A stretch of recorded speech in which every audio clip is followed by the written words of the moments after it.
বগুড়া ৬ আসনের উপনির্বাচন ও শেরপুর ৩ আসনের ভোট গ্রহণ শুরু হয়েছে। সকাল 7:30টায় শুরু হওয়া এই ভোট গ্রহণ চলবে বিকেল 4:30টা পর্যন্ত। প্রধানমন্ত্রী তারেক রহমানের ছেড়ে দেয়া বগুড়া ৬ আসনে বিএনপি মনোনীত রেজাউল করিম বাদশা, জামায়াতে ইসলামী মনোনীত আবিদুর রহমান সোহেল এবং বাংলাদেশ ডেভেলপমেন্ট পার্টির আলামিন তালুকদার প্রতিদ্বন্দ্বিতা করছেন। ভোটার 4.5 লাখের বেশি। অন্যদিকে শেরপুর ৩ আসনটির 2 উপজেলা শ্রীবরদী ও ঝিনাইগাতীতে মোট ভোটার 4,13,377 জন।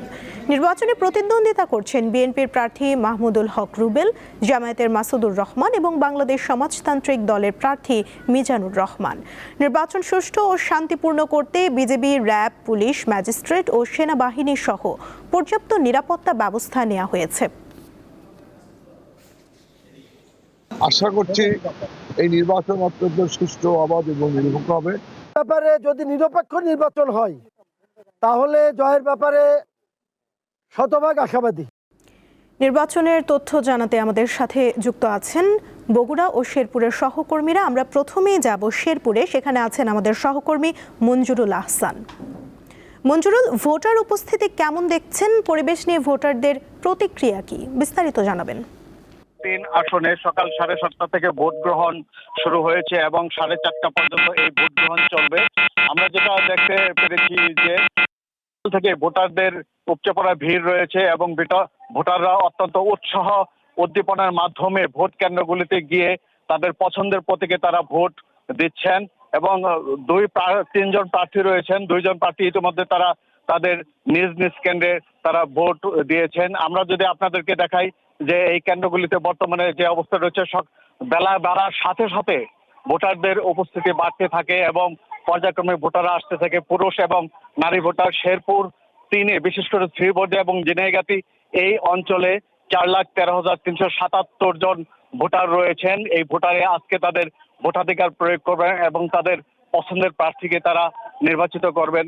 তবে এখন পর্যন্ত আইন শৃঙ্খলা পরিস্থিতি শান্ত রয়েছে, সুষ্ঠু এবং সুন্দর পরিবেশে এখানে ভোট গ্রহণ চলছে। বিশেষ করে সেনাবাহিনী, র্যাব, পুলিশ, আনসার, বিজিবি সহ আইন শৃঙ্খলা রক্ষাকারী বাহিনীর পর্যাপ্ত সদস্য কেন্দ্রগুলিতে অবস্থান করেছেন এবং টহল টিম রয়েছেন। অত্যন্ত সুন্দর পরিবেশে এখানে ভোটাররা লাইন করে তারা ভোট দিচ্ছেন। কোনোভাবে কোনো বিশৃঙ্খল পরিবেশ কোথাও সৃষ্টি হয় নাই, এখন পর্যন্ত সৃষ্টি হয় নাই।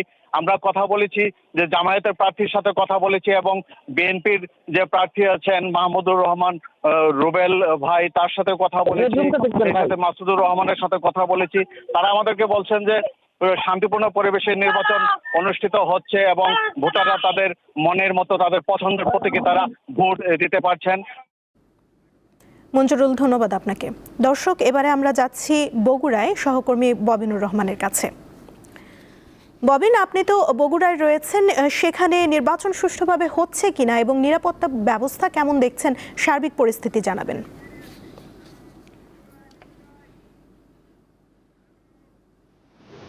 সুমনা, সকাল 7:30টা থেকে বগুড়া 6 আসনে উপনির্বাচনের ভোট গ্রহণ অনুষ্ঠিত হচ্ছে এবং আমরা সকাল 7:30টার আগে থেকেই আমরা বিভিন্ন কেন্দ্রে ঘুরেছি।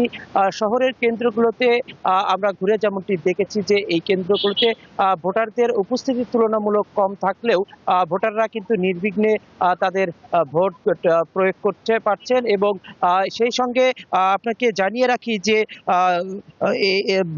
12 ফেব্রুয়ারি যে জাতীয় সংসদ নির্বাচন এবং গণভোট অনুষ্ঠিত হয়েছিল, সেখানে 2টি ভোট দেওয়ার থাকার কারণে ভোটাররা কিন্তু ভোট দিতে একটু সময় ব্যয় হয়েছে, যার কারণে দীর্ঘ লাইন দেখেছিলাম।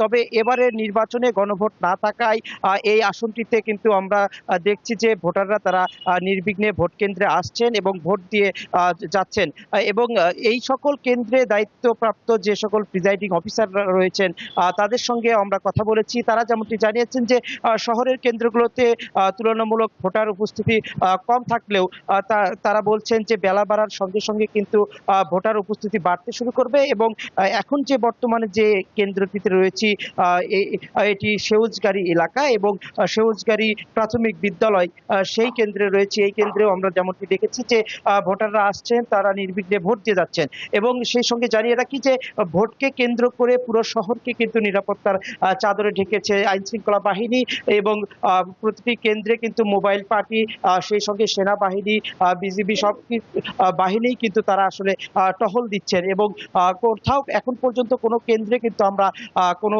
অভিযোগ পাইনি এবং দুই প্রার্থী তারা এই আসনটিতে আসলে প্রতিদ্বন্দ্বিতা করছেন 3 জন প্রার্থী, তার মধ্যে শক্ত 2 জন প্রতিদ্বন্দ্বী প্রার্থী রয়েছেন বিএনপি মনোনীত রিজাউল করিম বাদশা এবং জামাত মনোনীত আবিদুর রহমান সোহেল। তারা কিন্তু